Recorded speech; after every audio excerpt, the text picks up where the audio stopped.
Before we dive into this incredible story, if you're enjoying these untold Hollywood secrets, please hit that like button and subscribe for more shocking celebrity revelations. Your support means the world to us.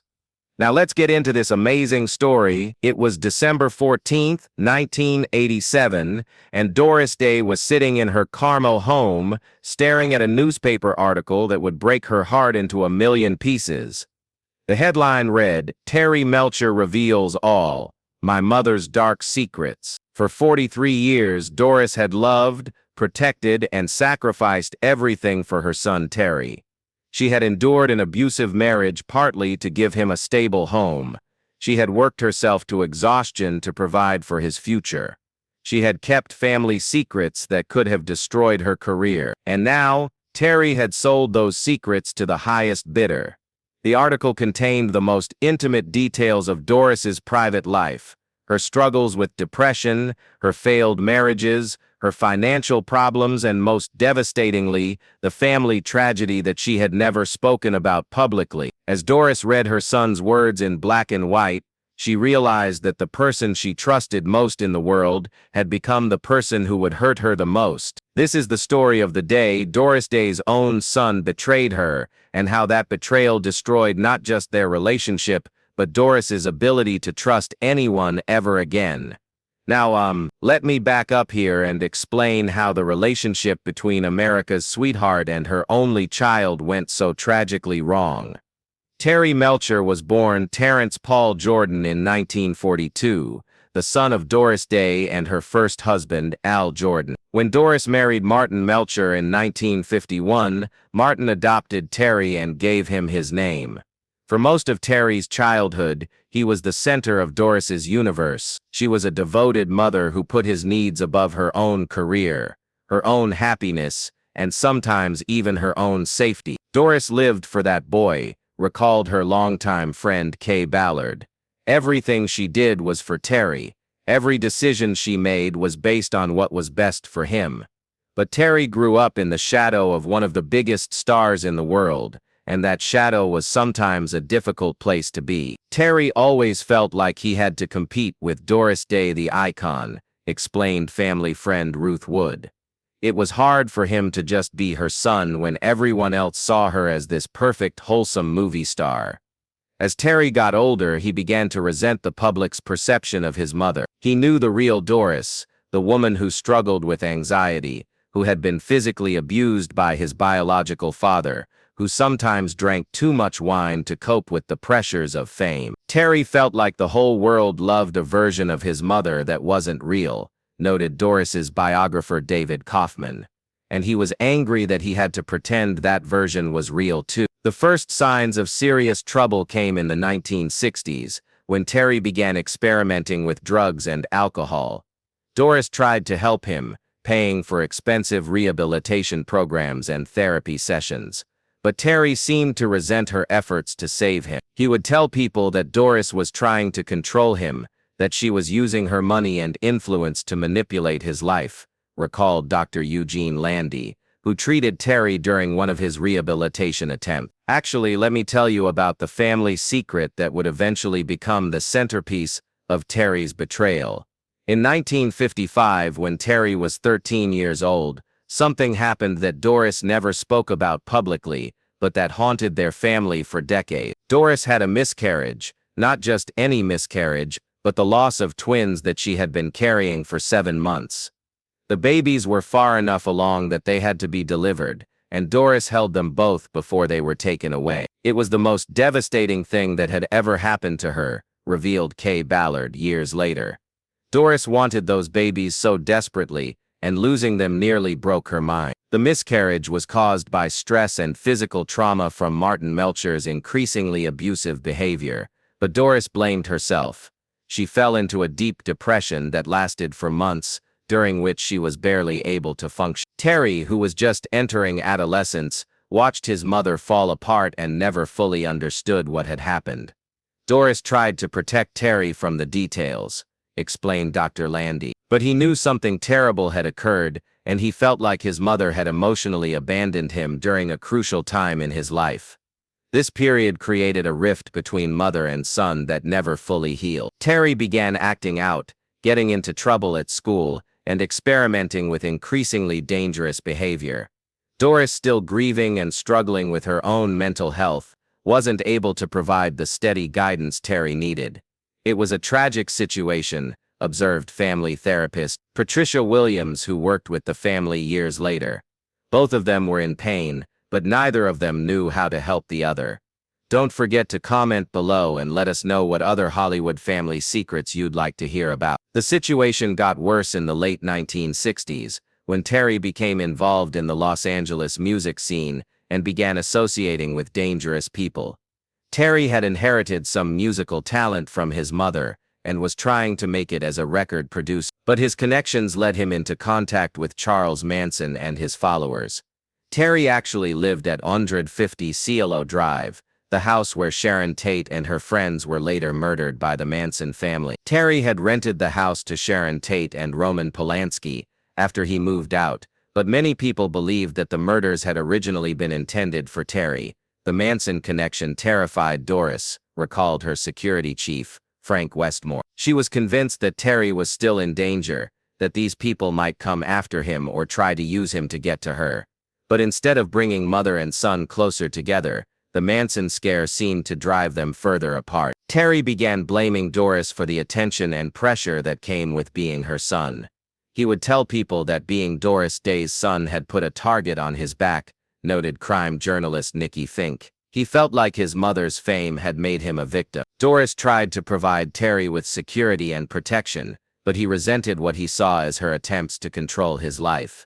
Terry wanted independence, but he also wanted Doris's financial support, explained family lawyer Mickey Rudin. He was angry at her for being protective, but he was also angry when she tried to let him handle things on his own. The relationship became increasingly strained throughout the night. Terry continued to struggle with substance abuse problems, and Doris continued to try to help him, often enabling his destructive behavior in the process. Doris would give Terry money, then discover he had spent it on drugs, recalled Kay Ballard. She would cut him off financially, then feel guilty and give him more money. It was a vicious cycle, but the real betrayal came when Terry decided to write a tell-all book about his mother. In 1987, Terry approached several publishers with a proposal for a memoir that would reveal the real Doris Day behind the wholesome image. Terry claimed he wanted to set the record straight, explained his literary agent, Robert Gottlieb. But it was clear that he was motivated more by money and resentment than by any desire for truth or healing. The book proposal included devastating details about Doris's private life, her struggles with alcoholism during the darkest periods of her marriage to Martin Melcher, her suicide attempt in 1956, after discovering the extent of Martin's financial betrayals, the miscarriage that had been kept secret for over 30 years, her use of prescription medications to cope with anxiety and depression, her romantic relationships with married men, including several prominent political figures. Terry was prepared to destroy his mother's reputation and legacy for money, noted entertainment journalist Army Archer. He was going to expose every private pain, every secret struggle, every moment of weakness. When Doris learned about the book proposal, she was devastated. She couldn't believe that Terry would do such a thing, recalled Ruth Wood. She had protected him his entire life, and now he was planning to humiliate her in the most public way possible. Doris tried to reason with Terry, begging him to reconsider. She offered to give him money, to help him with his debts, anything to prevent the book from being published, revealed her business manager Jerome Rosenthal. But Terry was determined to go forward. He told Doris that he was tired of living in her shadow, tired of being seen as just an extension of her image, recalled Dr. Landy, who spoke with both mother and son during this period. He wanted to be known for something other than being Doris Day's son, even if that something was destroying her. Actually, let me tell you about the moment when Doris realized that Terry had crossed a line that could never be uncrossed. The newspaper article that Doris read on December 14, 1987, was just a preview of what Terry was planning to include in his book. But it contained the most devastating revelation of all, details about the 1955 miscarriage that only Terry could have known. The article described how Doris had named the twins Hope and Faith, how she had held them for hours before allowing them to be taken away, how she had kept their hospital bracelets in a jewelry box for over 30 years. These were intimate details that Doris had shared with Terry during a moment of profound grief and vulnerability when he was going through his own crisis. She had told him about the babies during one of his rehabilitation programs, revealed Kay Ballard. She was trying to help him understand that everyone has pain, that everyone has losses they have to overcome. She shared her deepest secret with him, because she wanted him to know that he wasn't alone in his suffering. But now Terry was using that moment of maternal love and trust as material for his book. When Doris read the newspaper article, she called Terry immediately. "How could you do this?" she asked him, her voice breaking. "How could you take something so private, so sacred, and turn it into entertainment for strangers?" Terry's response was cold and unrepentant. "You made your money off your image," he told her. "Now I'm going to make my money off the truth." "But those were my babies, Doris. They were your brothers. How can you exploit their memory like this?" "They were never real to me," Terry replied. "They were just another one of your secrets that I had to keep." That was the moment when Doris realized that she had lost her son forever. Not to death, not to distance, but to something much worse, she told Kay Ballard later. "I had lost him to his own hatred." The book was never published. Doris's lawyers managed to prevent its release through a combination of legal threats and financial settlement. But the damage to their relationship was irreversible. Even though the book didn't come out, the fact that Terry had been willing to write it changed everything, explained Dr. Williams. Doris could never again trust him with anything personal. She could never again feel safe being vulnerable around her own son. The betrayal also affected Doris's mental health severely. She became even more reclusive after this, noted her Carmel neighbor Joan Fontaine. She was already suspicious of people's motives, but Terry's betrayal made her paranoid about everyone. She would say things like, "If my own son can betray me, then anyone can." Terry continued to struggle with addiction and financial problems throughout the night. Doris would occasionally help him financially, but their relationship remained distant and strained. "She never stopped loving him," observed Kay Ballard. "But she never trusted him again either. It was heartbreaking to watch. She would want to reach out to him, but she was always afraid that anything she said or did would end up being used against her somehow." Terry died in 2000. Doris was at his bedside during his final days, but their relationship had never recovered from the betrayal of night. Even at the end, Terry never really apologized, revealed his nurse Catherine Brooks. He seemed to think that Doris had brought it on herself by being too controlling, too protective. Doris forgave him, but he never asked for forgiveness. The funeral was small and private, attended only by immediate family and a few close friends. Doris spoke at the service, but her words were carefully chosen and emotionally distant. She talked about loving Terry, about hoping he had found peace, recalled attendee Bob Bashford. But there was no real warmth in what she said. It was like she was speaking about a stranger. After Terry's death, people close to Doris hoped that she might find some closure, some peace with their troubled relationship. But if anything, his death seemed to make her more bitter about the betrayal. She would say things like, "He took my secrets to his grave, and he never gave me back my trust," recalled Kay Ballard. She felt like he had robbed her of the chance to have a normal mother-son relationship, and now death had robbed her of the chance to ever get that back. When Doris Day died in 2019, one of the most tragic aspects of her obituaries was how little they mentioned her relationship with Terry. Most people knew she had a son, but they didn't know how painful that relationship had been, observed biographer David Kaufman. They didn't know that one of the most maternal, nurturing women in entertainment history had been betrayed by the child she loved most. The story of Terry Melcher's betrayal of his mother is ultimately a story about the cost of fame and the complexity of family relationships. Terry grew up feeling overshadowed by his mother's perfection, resentful of her success, and angry about the expectations that came with being Doris Day's son.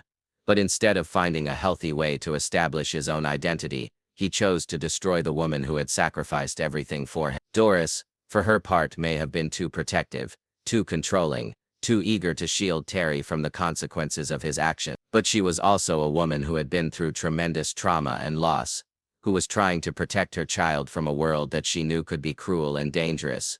The tragedy is that they both wanted the same thing, to love and be loved unconditionally, observed Dr. Williams. But they were both so damaged by their own experiences that they couldn't find a way to give that to each other. The day Doris Day's son betrayed her wasn't just the day their relationship ended. It was the day that one of Hollywood's most beloved figures learned that sometimes the people who know you best are the ones who can hurt you most deeply. And it was the day that America's sweetheart discovered that even a mother's love isn't always enough to save someone who doesn't want to be saved. Terry Melcher thought he was freeing himself from his mother's shadow by exposing her secret. Instead, he cast a shadow over both of their lives that never lifted. The family secret that destroyed Doris Day wasn't the miscarriage, the financial problems, or any of the other revelations Terry threatened to expose. It was the secret that her own son could hate her enough to try to destroy her. That was the